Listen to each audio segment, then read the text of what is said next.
From HanselMinutes.com, it's Hansel Minutes, a weekly discussion with web developer and technologist Scott Hanselman. This is Lawrence Ryan announcing show number 269, recorded live Thursday, June 2nd, 2011. Support for Hansel Minutes is provided by Telerik R80 Controls, the most comprehensive suite of components for Windows Forms and ASP.NET web applications. Online at www.telerik.com. In this episode, Scott talks with Brandon Watson, Senior Director of the Windows Phone Developer Experience.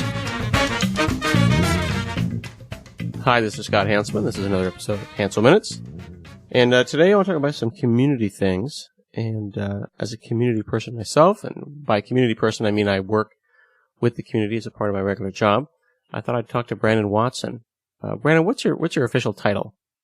Official title is Senior Director, Windows Phone Developer Experience. That's a long and complicated title. Yeah, I like to make you'll up titles. Appreciate this. I've taken a new email address. I am now simply the phone at Microsoft. It simplifies things. I work on the phone. Yep. Is that hard to do? Did you just change it and didn't tell anybody, or how did you? I created a distribution group that has one member, me, and so if you send an email to the phone at Microsoft, it goes to me.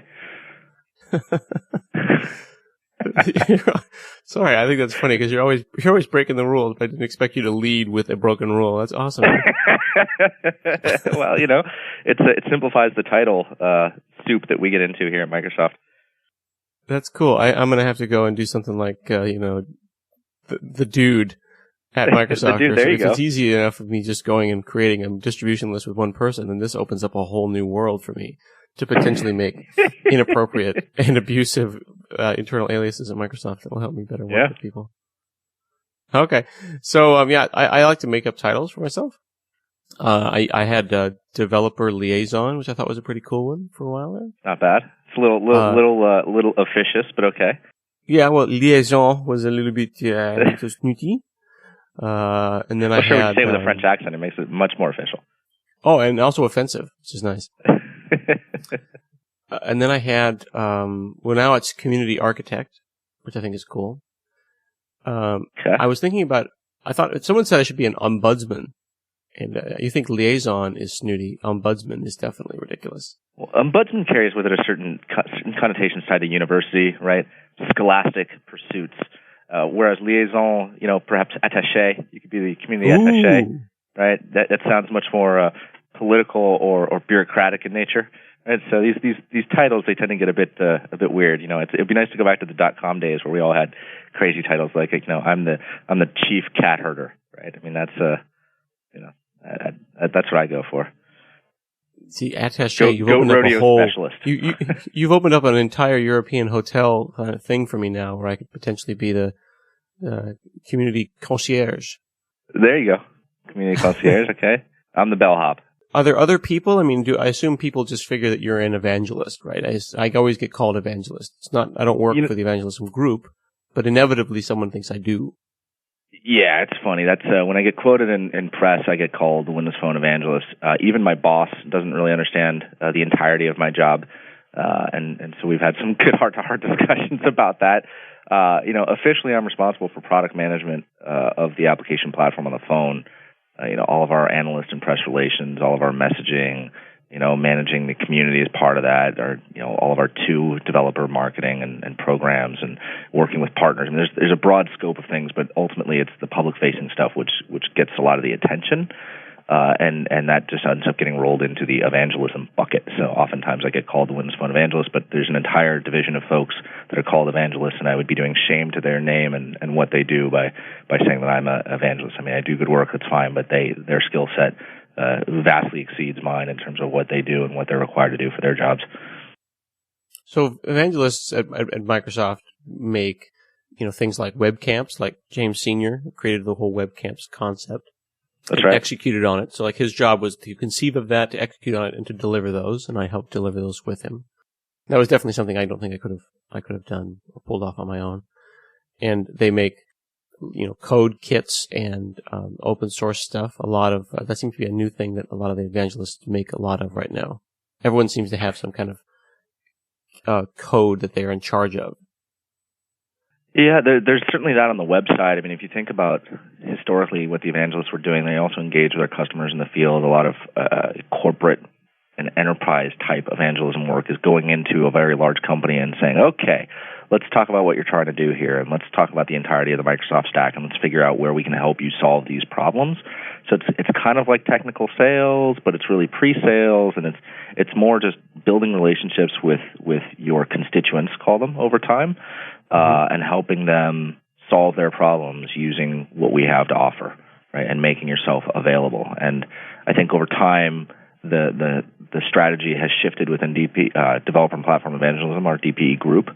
But one of the things that we wanted to do with Windows Phone was get back to having that deep level of engagement with DPE, where we have, at the product group level, folks focused on the community and setting the strategy, but then working closely with the guys in the field that sit out in the local regions to execute that strategy. And it's been extremely effective, because we basically started from scratch, from zero, a little over a year ago with the Windows Phone community, and it's grown quite nicely, and things are moving in the right direction and doing so ahead of pace where we thought we'd be, which is great. But there's definitely a large group of folks that sit in a different division that help make that happen. Mm-hmm. Do you as a, I wanted to say community guy for the phone, but I mean, you're kind of like the primary face of the phone from the developer perspective. Do you think of your job as sales or as advocacy? Because let me give you an example. I gave this talk a couple days ago, actually, at the Oregon Computer Consultants Association, and they are known to be a notoriously suspicious bunch. They just don't like, they they're don't like. So that goes without saying. Yeah, it's true, and they don't particularly like Microsoft, and these are the guys that are still mad about Fox Pro. Literally, they are. And I always have a guy come up to me after the show, after my talk, who says, Fox Pro was the greatest. You killed it. Killed my business. It's like, I wasn't alive. I'm sorry. Right. It wasn't me. I really apologize. So I started the talk by just saying, hi, I'm Scott Hanselman. I work for Microsoft, and I'm not here to sell you anything. If you use Windows, then you're already using the thing I had to sell. And these are Windows folks for the most part. So that kind of disarmed them. And then I just showed them a whole bunch of free stuff. And I said, I'm not a business person. I'm not a salesperson. I know that we have other things we could potentially sell you, but ultimately I don't really care. I have a lot of free stuff. If you have Windows, here's some free stuff. And I talked about SQL Server Express and SQL Server Compact and Visual Studio and WebMatrix and ASP.NET and on and on and on and on and on. And by the end, I turned around, quite a few of them, and then they complained about Windows. But still, it went pretty well, and they appreciated that I wasn't there to sell them, SharePoint licenses or whatever. And I wonder, since you just want people to use the phone because presumably you like the phone, and there's really no additional cost, I guess. How much does it cost to become a developer? Well, you can get the tools for free, of course, but if you want to register and unlock your phone, at least today, it's $99, and that also gets you 100 free app submissions and valued member of the community, blah blah blah. But it's free to get the tools, free to get started. Okay, so you can write a whole app for free, and then when it comes time to submit it, then that's $99, and then you can submit up to 100 after that. That's right. Well, up to 100 free, unlimited paid apps that carry a price tag. Oh, okay. Yeah. Is it? Yeah. No. Go ahead. Is it $100 a year? Yes. $100 a year. Well, that's not bad. No, and that's what it is today. It's I don't view my job as sales. I view my job, my number one. There's for our fiscal year, which actually ends in about 30 days, but when I took over this team and we sat down as a group and we said, okay, let's set our team principles in stone. These are the non-negotiables. Number one was inspire developers, right? So it's not so much sales as it is making sure that we have a clear message around what Windows Phone is, what the opportunity is to developer, and improve the effectiveness of all of our outbound communications around phone and the developer opportunity, and the reach and the scope of what we're doing, but that was the number one principle, was inspire developers. And so every time I take a stage or I meet with anybody, I want to understand what they're trying to do and see if we can't help them do it faster, better, make more money, get more attention for what they're doing. Because it's ultimately, and the number 3 principle is make developers rich and famous, right? So my job is to make other people more successful. And if that happens, then sales of the phone will happen. If that happens, apps will show up in Marketplace. If that happens, the whole ecosystem will grow and everybody wins. So I'm not trying to sell anybody anything. I'm trying to understand what they would like to do and see if we can't help them do that faster. And there will be cases where we can't. There's functionality that wasn't in the original version of the phone, like TCP/IP sockets, for example. There's a certain class of apps you cannot do. Raw camera access to the camera brush. There's certain things you cannot do without that. And so certain developers would simply just say, yeah, I'm sorry. We can't help you right now, and we can't actually bring you on the platform. And I'm not going to try and convince you to build some stunted version of your app or take down your vision, right, and knock it down so that it'll fit on the phone, because that's not good for anybody. I'd rather tell them, yeah, that's high on our priority list. We're working on it, and get educated and stick with us and learn and become a member of the community, and hopefully we can get you what you need over time. But up front, I'm not trying to sell anybody anything. The only thing I'm selling is dreams of having that moment where you turn to your buddy and say, hey, look at this app I published in the Marketplace. Mm-hmm. Did how long have you worked here now? My story is an odd, wandering one. I actually started as an intern in the summer of '94, if you can believe that, and did 2 summers here, and then came back after business school. And so I was here for my first stint until '99, and I left in the middle of the .com kind of craziness when everybody shook a tree and a VC fell out with a bag of money and everybody got rich. That was the script anyway. I was in the Lindsay Lohan version of that movie, bit of a train wreck, and it didn't go that way at the startup I went to. And from there, I went to Wall Street, did that for a few years, and then went back to being an operator. So I've been in tech companies for more or less 20 years, but came back to Microsoft in 2008. So I was out of business for 9 years. Yeah, because I always tease people at Microsoft for being I call them college hires. Yeah, they never worked anywhere else. So you know what I mean? So when you started talking about that, it's like '94. I was thinking to myself, okay, there's no way that Brandon has any concept about reality because he's only worked at one place. But you said you started as an intern and then you left, worked in the real world, and then came back, and that's kind of cool because that coincidentally, without me actually. Without me realizing it, the people that I end up talking to at Microsoft, the people like I work with the most and the ones that I enjoy talking to, are either people who've only been there 3-4 years, like myself, like Phil Hack and Damien and all those folks, or it's people who worked there early, left, went out, failed at something, and then came back in to fix the something. Sure. And I think that's cool.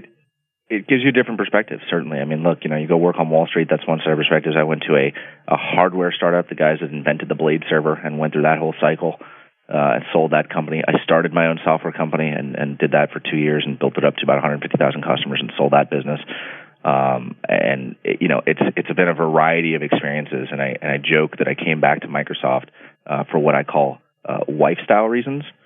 My wife was a bit tired of the startup life and needed me to take a break. And so when we sold the last business and made enough money to retire for about 2 months, which is what we did, we made a decision to leave Texas, and she wanted to move back to Seattle. And so coming back to Microsoft was the logical choice, just from it was an easy reentry. But I'd always joked that I was an entrepreneur on loan to Microsoft, and I'd only planned on staying 2 years.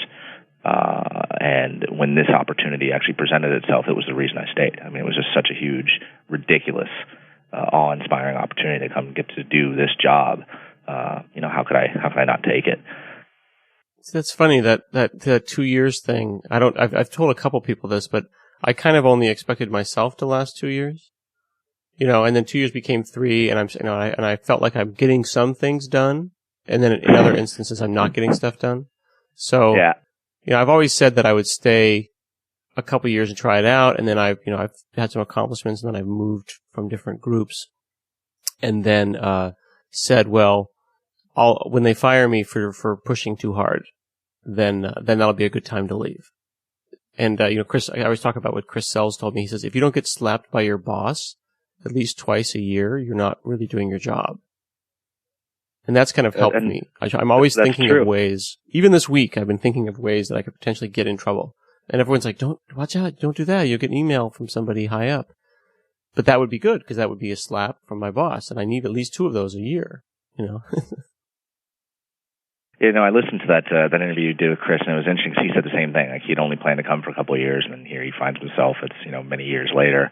And then there was also This Developer's Life, which, by the way, you and Rob are doing a great job with that. That's a fantastic separate podcast. But where you guys, it was some set interviews. I listened to it. I guess it was December. I don't remember which one it was, but it was basically people talking about, you just kind of you think you're going to be there for a short period of time, and then you're there for a long time. There's 2 ways, though, that happens, and I want to make sure it's clear, because first, there's the showing up at somewhere, turning your brain off, and staying there for 10 years. And I want to just make it really clear that no one misunderstands. Absolutely, I'm not just showing up and hanging out and cashing the check. I think that you and I would both say that we would, I know you well enough that you would quit if you had to go and lie or sell your soul or anything bad like that. I mean, no job is worth your freaking ethics, of course. But, I'm always looking for something that I can either break and then put back together or fix. And that's kind of why I'm doing open source over in web platform and tools. And if it got uncomfortable or if it got bad, well, then I would quit. And I've already got support from the wife. She's told me ahead of time that if something bad happens and I need to quit on the spot, she told me if I have to quit in order to get that really awesome quitting thing, where I have to slam my fist on the desk and then walk out. Get your Jerry Maguire moment. So I actually have the permission to go for the big firing. You know what I mean? You fired. No, I quit. And bam, you know what I mean? I'm fired. You're fired. This whole damn place is fired. Exactly. Yeah, exactly. You standing on the atrium or whatever building and start screaming. Yeah. It's a funny thing about this place, right? I remember when I got recruited in this job, the guy that actually did the recruiting is a guy by the name of Charlie Kendall, who some people recognize from the community. But he basically told me, your job is to. He was speaking tongue in cheek. He said, your job is to create the T-shirt that's going to get you fired, right? Because if you're not living on the edge, then you're not the guy I thought we hired for the job. Because we have to do something so ridiculous and so audacious with Windows Phone and what we have to do to catch and pass our competition. We're going to have to live on the edge, and there's a lot of truth to that. And so I also have been given the approval at this point to go out in the blaze of glory, double-barreled if I need to. But so far it hasn't come to that. Double-barreled. It's nice. The guy that is most dangerous is the guy who's not afraid to die, right? So it's good to have a job where you can feel really passionate about what you're doing, but also know that your passion will live on, and it's not rooted in just that thing, right? And so you can take a principled stand if you need to, but you have to understand that if you take that principled stand, there will be consequences, right? You can't, if you want to be proactive and you want to be principled, you also have to understand that there may be consequences. And as long as you're okay with that and come to peace with that, things get a lot more clear. That clarity is freeing. Recent developments in the .NET world have opened up a niche for a free .NET decompiling tool. And if you, like so many other developers, have been looking for an alternative .NET decompiler, you're certainly welcome to watch the launch of Just Decompile. It's a new powerful tool. It's going to be free forever. It's currently available in beta. Just Decompile offers a .NET decompiling and assembly browsing, code analysis, navigation, side-by-side assembly loading, automatically updates, and even better decompiling accuracy than you're used to. It's by leading .NET vendor Telerik, our sponsors, and it's got a very aggressive release schedule and a roadmap, all based on community feedback.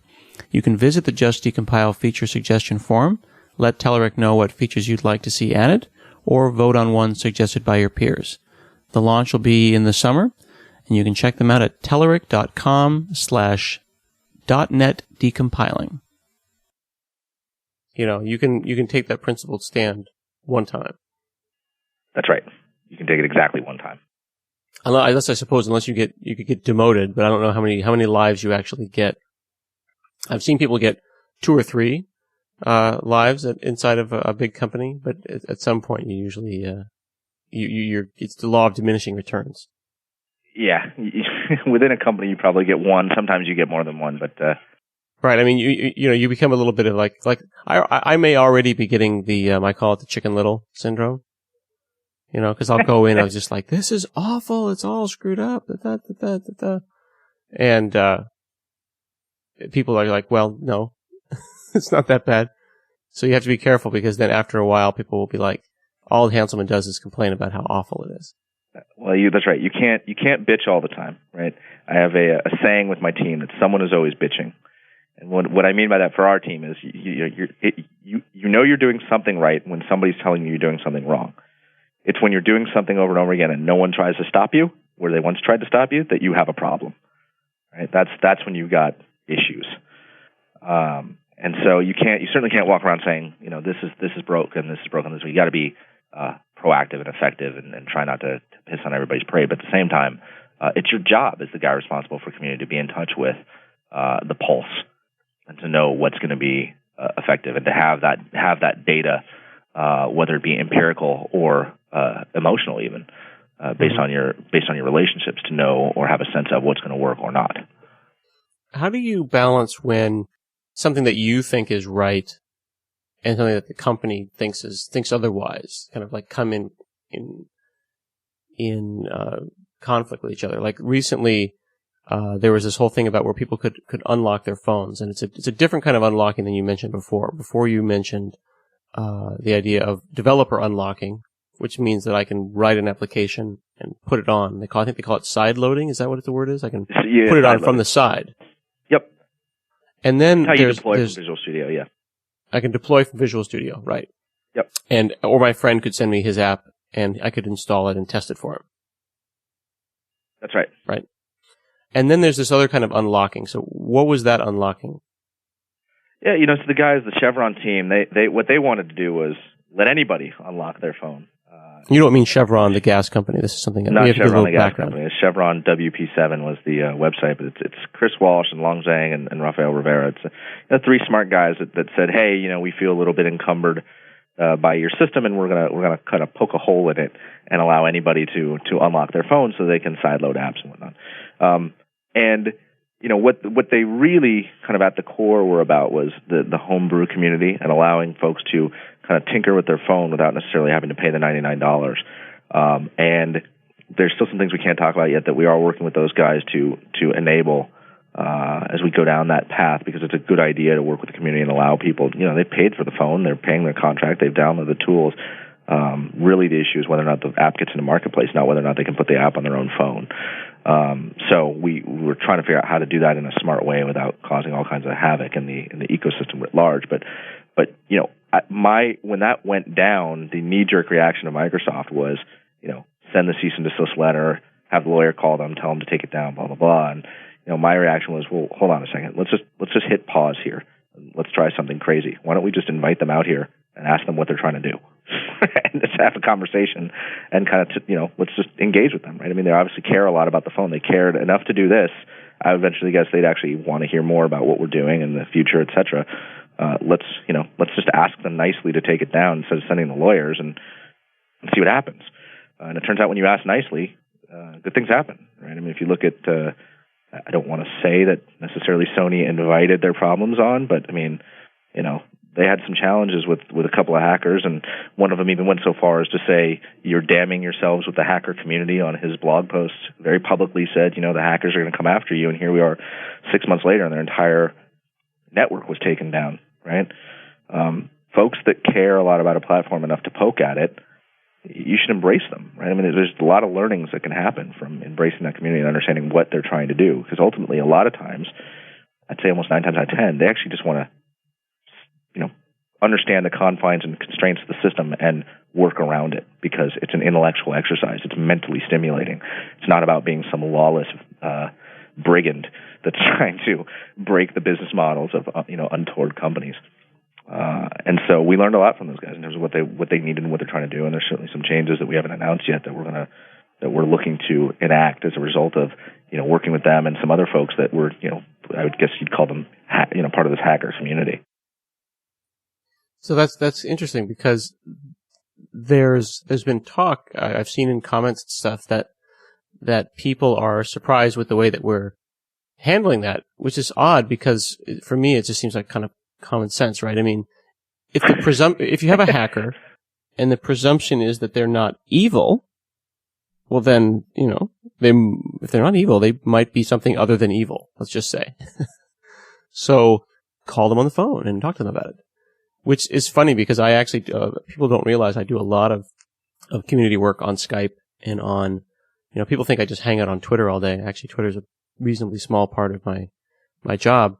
But when things go wrong or when I have a company or a person or an open source project that needs some support, inevitably I pick up the phone.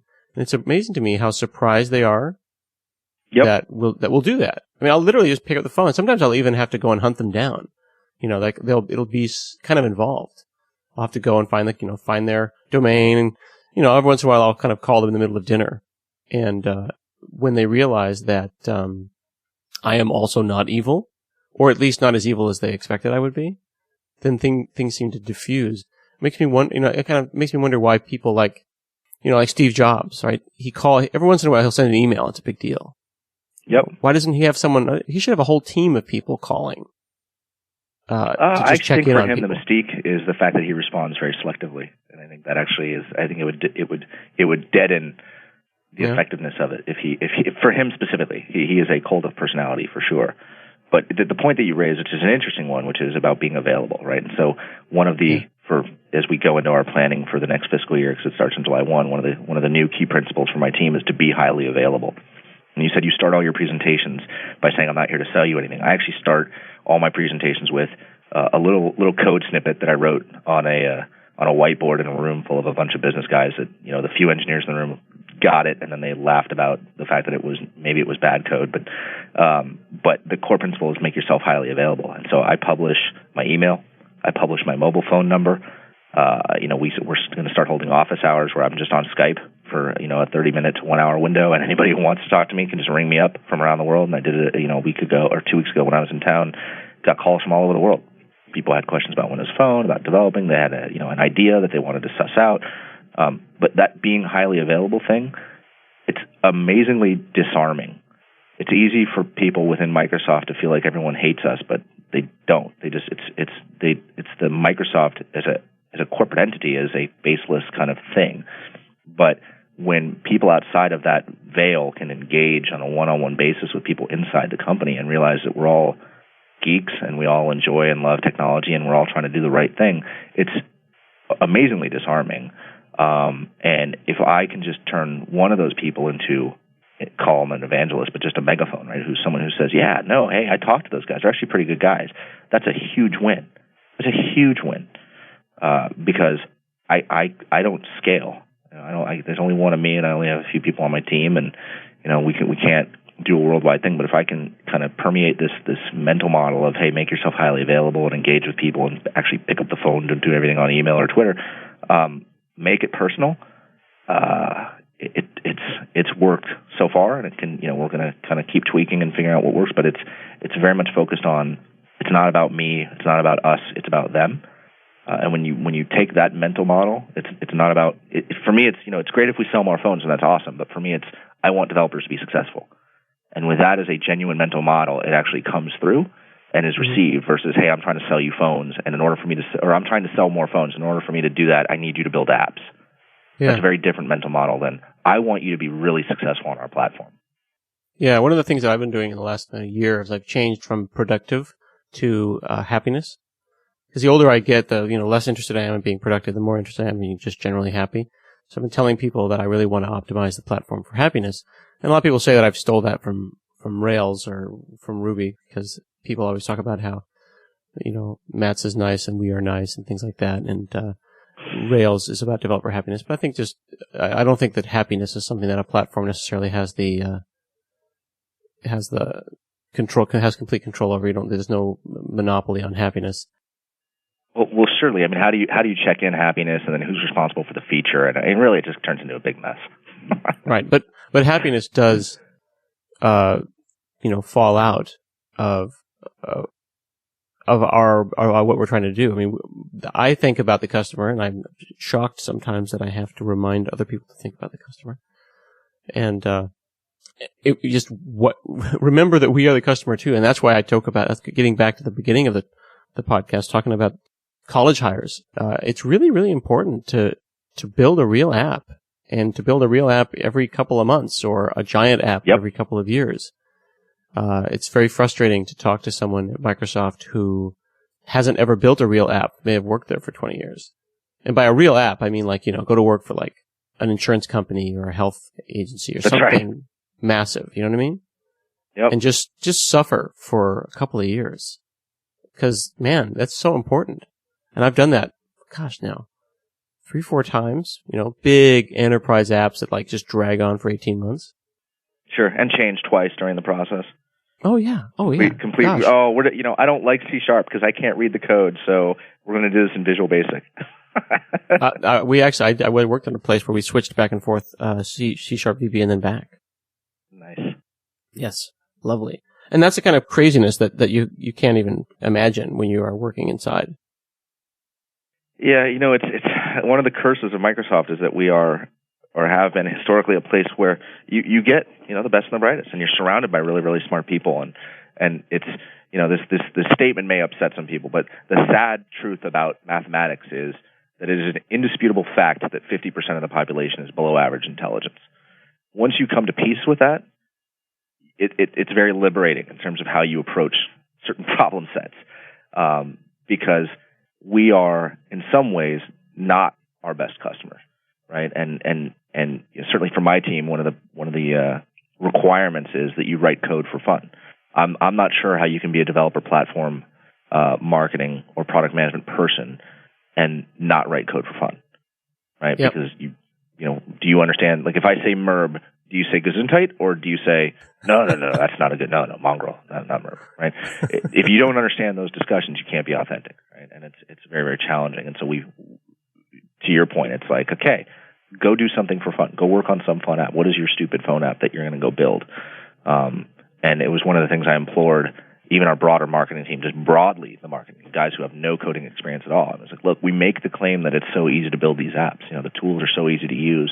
We've kind of reached that Gutenberg moment where anybody can be an author and publish a book. Well, hey, all of you who have never written a line of code, go actually live the dream.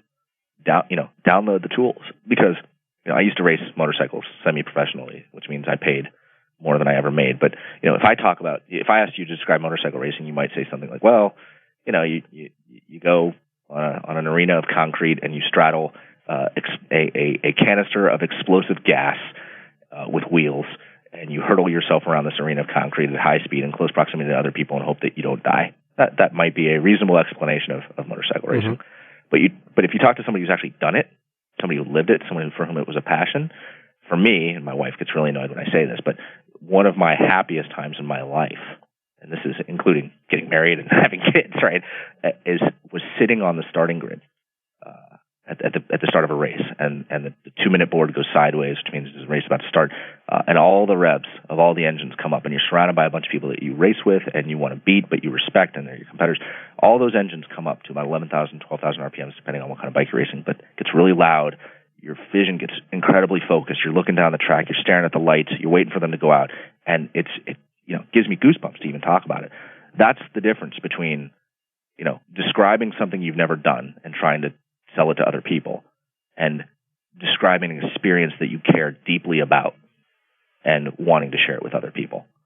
And so it's very important that we, as marketing people, but as people that are responsible for the product, be authentic in what we do. And that's been a huge part of our, kind of community outreach, is anyone who's engaging with the developer community has to be someone who understands their problems and can actually describe and talk about things that they've done or tried, or can understand the problems that are being described to them, and then appropriately stack rank how important or difficult those challenges are when they come back and say, oh, we need to make this change because this customer has this problem. Very cool. Very cool. Thanks for talking to me. I appreciate it. It's nice to, I don't know, it's nice to meet just another nut job inside of Microsoft that thinks that they can push against the immovable force and maybe change things. So I appreciate that what you're doing and that you're keeping it real and keeping it real. There's reaching back into the 90s. Yeah. Give me a call if you get canned. Okay, we can maybe both slam our fists down on the table at the same time. There you go. I'll say, no, hold on. I can't be fired yet. I got to give Hanselman a call. I want him here with the cameras. I want it recorded. Yes. All right. Thanks a lot. All right. Hey, thanks, man. This has been another episode of Hansel Minutes, and I'll see you again next week.